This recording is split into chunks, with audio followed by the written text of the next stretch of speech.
بسم الله الرحمن الرحيم.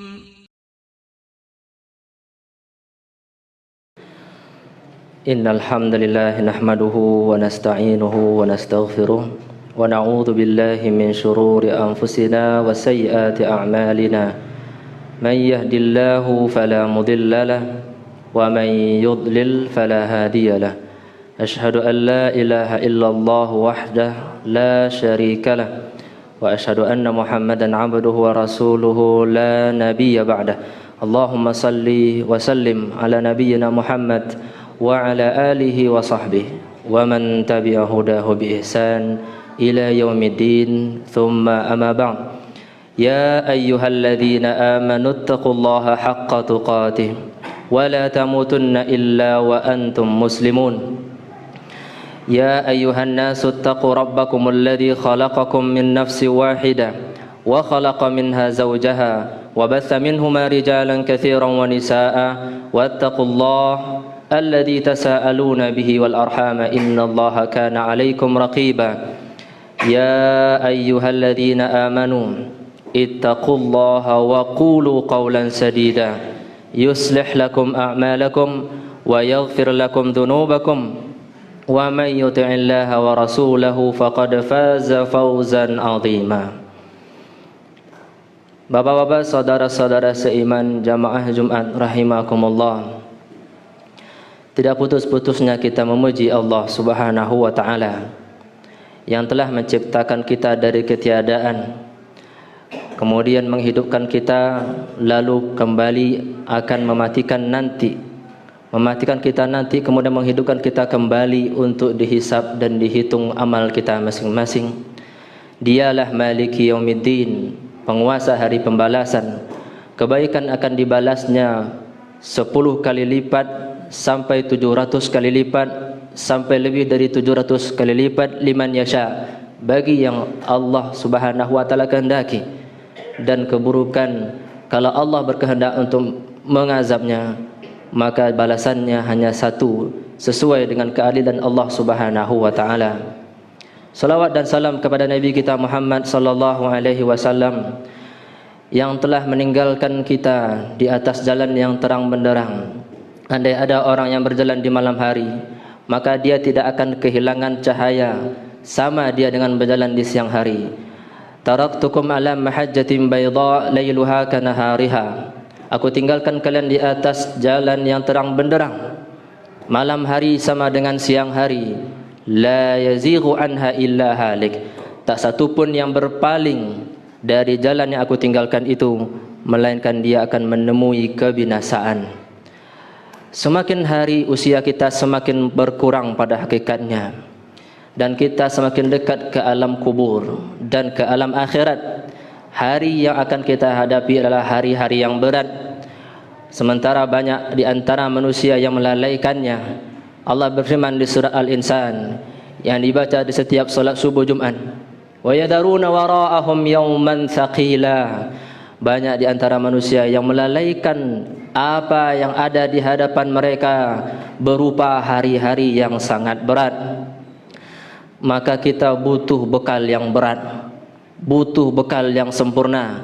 Hati-hati memilih bekal, hati-hati membawa bekal. Waktu kita terbatas, maka Allah Subhanahu wa taala tunjukkan kepada kita jalan pintas untuk mengumpulkan bekal dalam waktu yang terbatas ini.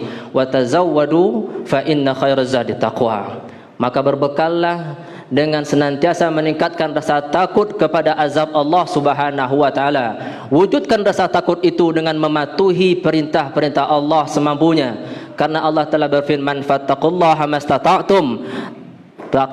Bertakwalah kalian sesuai dengan kemampuan kalian, dan jauhilah larangan-larangan Allah seluruhnya. Karena Nabi sallallahu alaihi wasallam telah bersabda, "Manahaitukum anhu fajtanibuhu." Apa saja yang aku larang kalian, jauhilah seluruhnya. Itulah bekal kita menuju Allah Subhanahu wa taala. Bapak kaum muslimin jamaah Jumat rahimakumullah. Salah satu keburukan dari dosa adalah dia akan dipikul dan kita akan memikul dosa-dosa itu. Allah Subhanahu wa taala menceritakan di surat Al-An'am ayat ke-31. Qad khasiral ladzina kadzdzabu bi liqa'illah. Sungguh telah merugi orang yang mendustakan pertemuannya dengan Allah.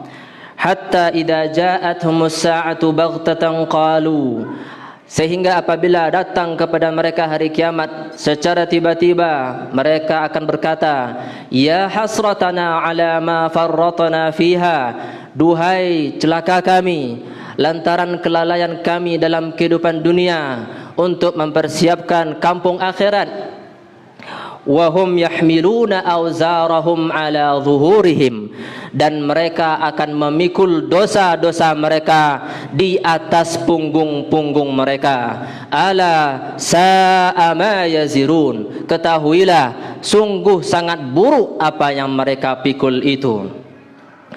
Imam At-Tabari di dalam tafsir beliau meriwayatkan dari Imam As-Suddi rahimahullah bahwasanya beliau berkata dan menafsirkan ayat Allah Subhanahu wa taala tadi, laisa min rajulin zalimin yamutu fayadkhulu qabrahu, tak satu pun orang yang zalim mati lalu dia masuk ke dalam kuburnya, illa jaa rajulun qabihul wajhi, melainkan akan datang kepadanya sosok yang sangat buruk wajahnya, antanurrihi, yang sangat busuk baunya, aswadul launi, yang sangat hitam kulitnya, wa alaihi thiyabun danisa, yang memakai pakaian yang najis dan sangat kotor. Faqala ma aqbaha wajhak, maka dia akan berkata, sungguh sangat buruk wajahmu. Berkata sosok tadi, kana kadzalika amaluka qabihan, begitu pula amalmu di dunia dulu adalah amal yang buruk. Ma adanasa thiyabak, sungguh sangat kotor pakaianmu. Inna amalaka kana danisan, maka dia menjawab, dulu amalmu adalah amal yang kotor. Ma anta narihak, betapa busuk baumu. Maka dia menjawab pula, kana amaluka muntinan, amalmu dulu adalah amal yang busuk. Fayakunu ma'ahu fi qabrihi, maka sosok tadi akan bersamanya di dalam kuburnya.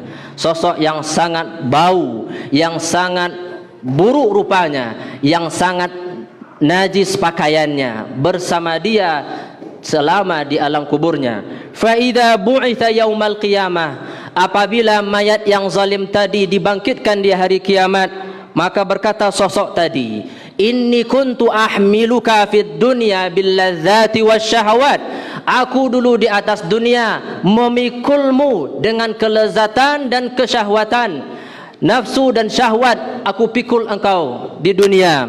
Fa anta al-yawma tahmiluni, maka hari ini engkau yang memikul diriku. Faqal fayarkabu ala dhahrihi, maka sosok tadi langsung melompat ke atas punggungnya. Fayasuquhu hatta yudkhilahu an-nar, maka dia giring orang tadi, orang yang zalim tadi, dia giring sampai masuk neraka. Itulah firman Allah Subhanahu wa taala, wa hum yahmiluna awzarahum yaumal qiyamah, dan mereka akan memikul dosa-dosa mereka di atas punggung-punggung mereka dari kiamat. Maka dosa-dosa itu yang dipikul di atas punggung itu bukanlah pikulan yang ringan, akan tetapi dia adalah sebuah pikulan yang sangat berat, yang harus dipikul oleh orang-orang yang mengerjakan dosa itu di kehidupan dunia. Allah Subhanahu wa taala menyampaikan di surat Al-Ankabut ayat ke-13, wala yahmilunna athqalahum wa athqalam ma'a athqalihim, dan sungguh mereka akan memikul dosa-dosa berat mereka. Thiqal adalah dosa-dosa yang sangat berat, dan mereka pun akan memikul dosa-dosa yang lain. Ulama menyampaikan yakninya dosa orang-orang yang mengikuti mereka dalam kesesatan mereka. Maka kalau beban itu hanya 20 atau 30 atau 50 kg itu mudah. Akan tetapi bagaimana kalau beban itu sampai beratnya 1000 kg atau 2000 atau lebih? Lalu mungkin ada orang bertanya, apakah beban itu akan dia bawa secara bertahap? Dia bawa sebagian, dia tinggalkan dulu sebagian, nanti yang sebagian yang lain dia bawa di waktu yang lain. Allah sampaikan di surat An-Nahl ayat ke-25, liyahmilu awzarahum kamilatan yaumal qiyamah. Mereka akan memikul dosa-dosa mereka itu sempurna di hari kiamat. Sempurna di hari kiamat akan mereka pikul dosa mereka. Tidak ada tahap 1, tahap 2 dan tahap berikutnya. Seluruh dosa yang mereka kerjakan akan menjadi sosok-sosok yang memberatkan, yang harus mereka pikul di atas punggung-punggung mereka. Na'udzubillahi min dzalik. Ketika kita melihat apa yang diriwayatkan oleh Imam Al-Bukhari dari Abi Humaid As-Sa'idi radhiyallahu anhu, Nabi SAW bersabda, wallahi la ya'khudhu ahadun minkum syai'an bighairi haqqih. Demi Allah, tidak satu pun di antara kalian yang mengambil sesuatu tanpa haknya. Tidak haknya untuk mengambil dia ambil. Illa laqiyallaha yahmiluhu yaumal qiyamah. Melainkan dia akan datang nanti bertemu Allah, dia akan pikul apa yang dia ambil tanpa hak itu nantinya.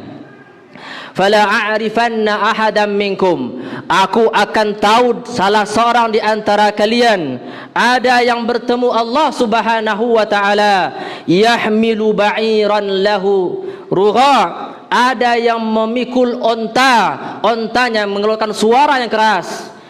Au baqaratan laha khuwar, ada yang memikul sapinya mengeluarkan suara yang keras. Au syatan tay'ar, ada yang memikul kambingnya mengembek dengan suara yang keras.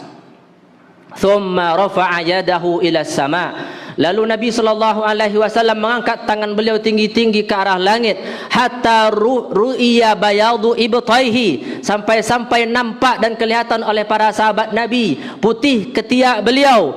Allahumma hal ballaghtu, ya Allah, bukankah telah aku sampaikan?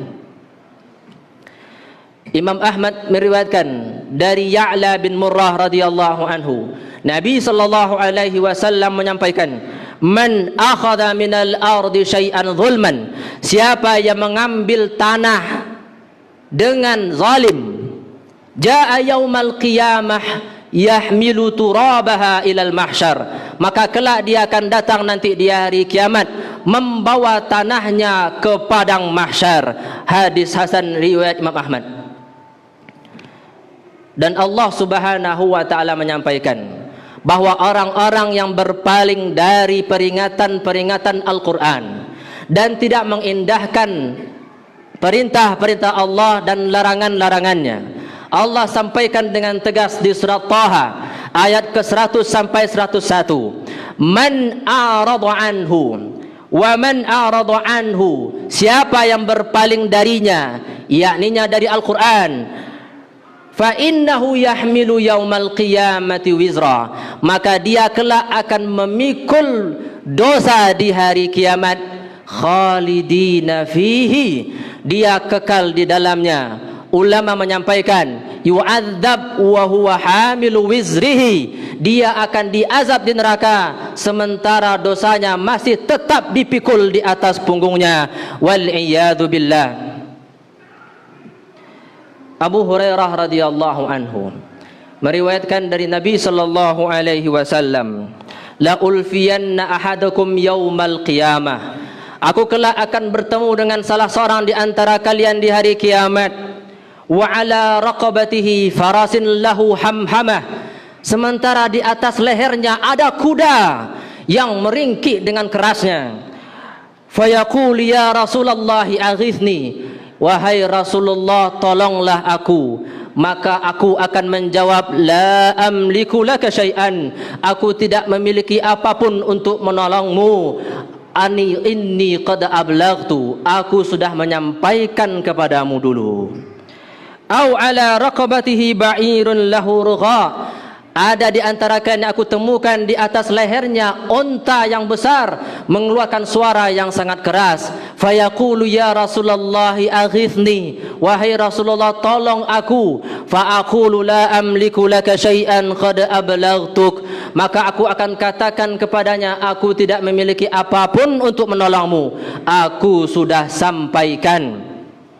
Wa ala raqabatihi riqa'in takhfik, ada orang di atas lehernya kain-kain yang sangat banyak mengeluarkan suara-suara yang ribut, maka dia berkata, ya Rasulullah aghithni, tolong aku. Maka jawaban Rasulullah SAW sama, aku tidak bisa menolongmu, aku sudah sampaikan. Hadis riwayat Imam Bukhari dan Muslim.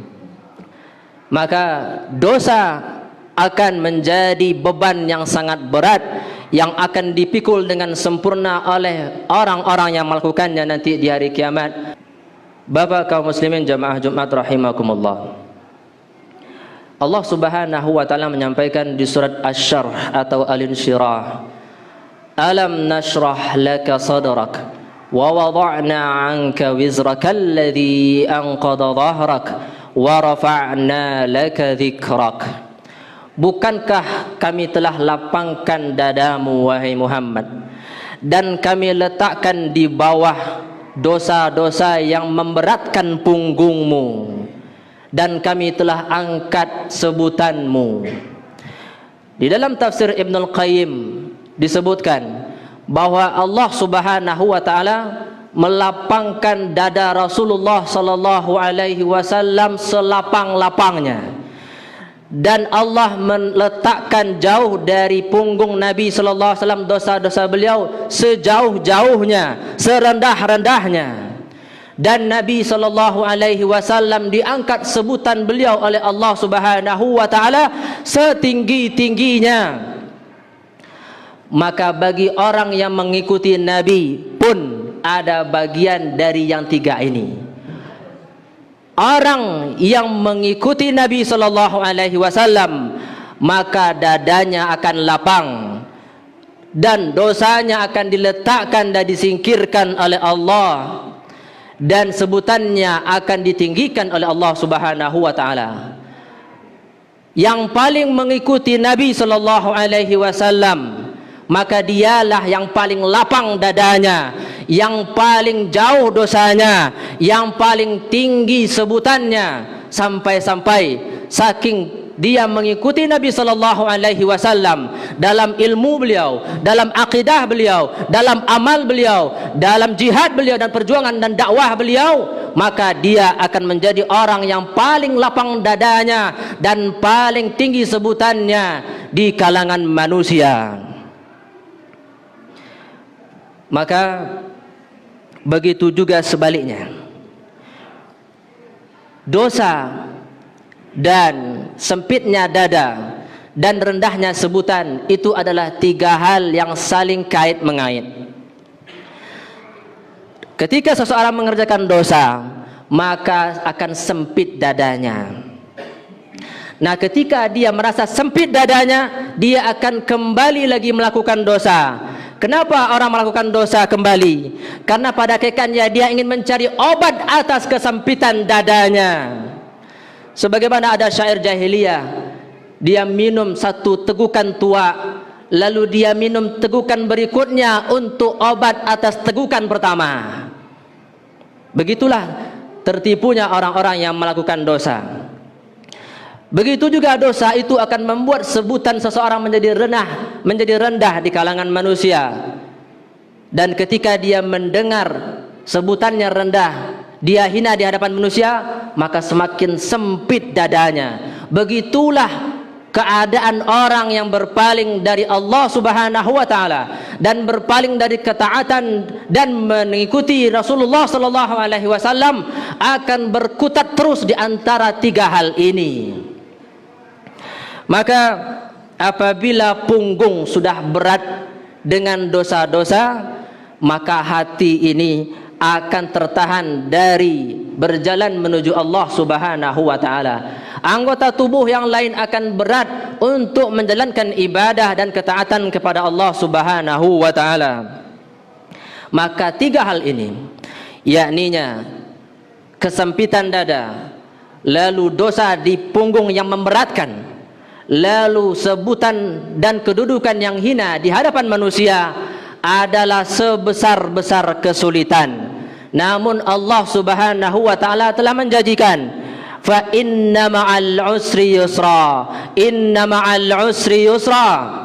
Bersama kesulitan yang tiga itu ada kemudahan. Sungguh bersama kesulitan yang tiga itu ada kemudahan yang kedua. Kemudahan itu terdapat pada dua ayat terakhir, fa idza faraghta fansab wa ila rabbika farghab. Apabila engkau telah selesai, maka tegaklah untuk mencurahkan waktumu beribadah kepada Allah Subhanahu wa taala, dan tidak lain jalannya adalah dengan mengikuti Rasulullah sallallahu alaihi wasallam. Wa ila rabbika farghab, dan kepada Rabbmu lah engkau berharap, yakni engkau murnikan harapanmu hanya kepada Allah Subhanahu wa taala.